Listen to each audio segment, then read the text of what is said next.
Hey everyone, so today we are starting a series in which we'll be solving NeetCode 150 questions.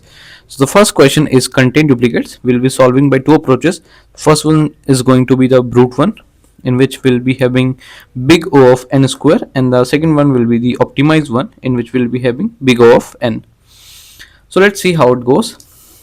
So the question says, given an integer array nums, so we have given an integer array that is nums, and we have to return true if there is duplicate.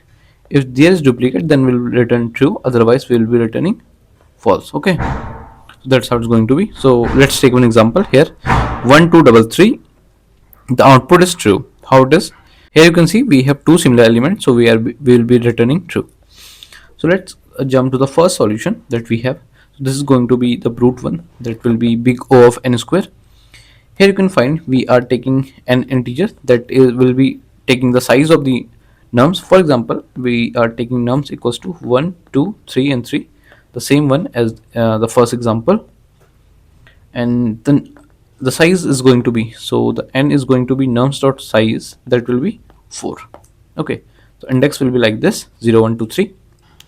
In the first loop, what we are doing, we are going from 0 to till n.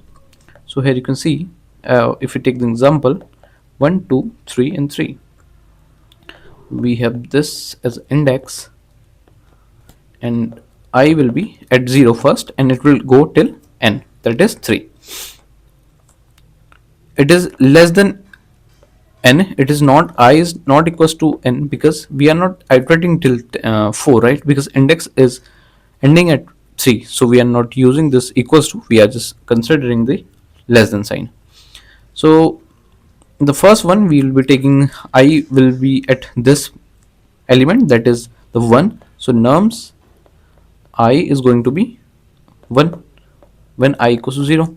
So when I equals to 0, we'll check for the second loop, that is second one will be like this, j equals to I plus 1. What does it mean? It means j will go from I plus 1 till n.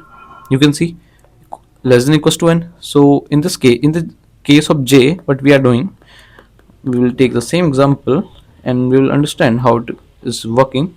0, 1, 2, 3, and when I is here, j will go from here, that is I plus 1, till the last element, and it will check if there is any element that is equals to the first one.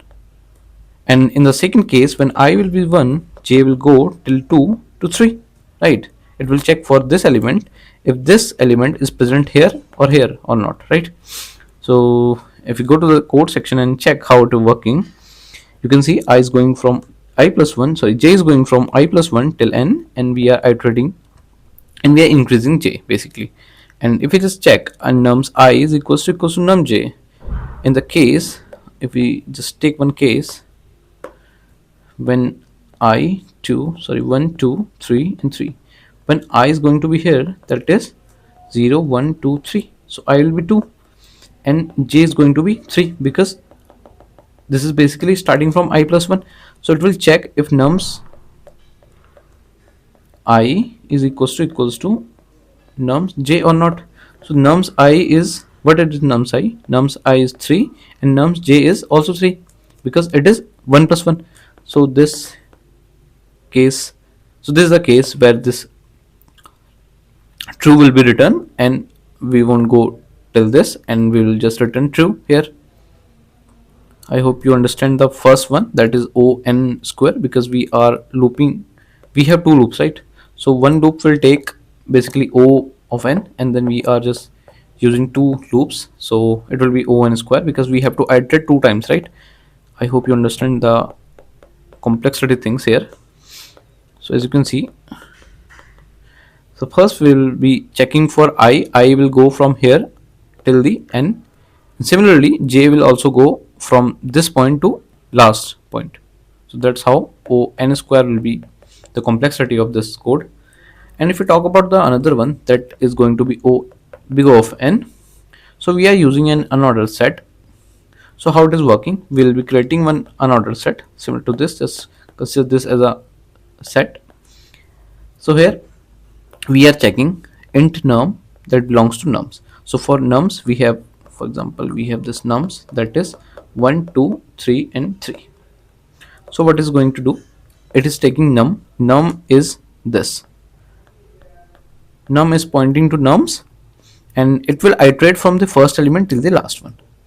So we are checking s dot find num, we are finding the num element in this unordered map, that if this is present or not. So what this statement executes, it means, so consider this is s dot end and this is s dot start or something like that. If it is not there, right, it says that if the s dot find num is not equals to s dot end, it means it is not at the end of the unordered map, then it will return true, because anything will go till the end. So let me explain you in a easy language. If we'll just see this example, 1 2 3 3 1 2 3 3, right? So you can see, so for this element, this element will check if this element present or not, right? So we'll be checking, what will be checking, we'll checking s dot find num, we'll check s dot find num, that is 3, is present here or not. If that is present here, it means it won't go till the end, right? It will break here and it will return true. So for the similar thing, we'll be just checking one by one how it is working. So you can see the num will be going from this element till the last element. So for the first one, s dot find num is not equals to s dot end, so it will check if s1 is present or not. So it is not present here, basically it will not execute this, and it will just insert num into this. So unordered will contain one first, and then another one, when the num will be at 2, it will check again, it won't find 2 here, so it will just insert num. And then for again, for 3 1, it will check no, not present, so it will just update here. And for the last 3, it will check if that is there, so it will find another set and it will just return true. That's how it's going to be the second one. So here we are checking for the, for this one, right? For this basically what we say, an unordered map or an array. So for that we'll be having O of big O of n complexity. So this is the question, and so this is the easy question, you can solve it using brute force as well as the O big O of n, so both will work. So I hope you understood the solution. If you like the video, you can comment next so that I can create the new video. And let's make a goal of this video to have at least 10 likes and 200 views.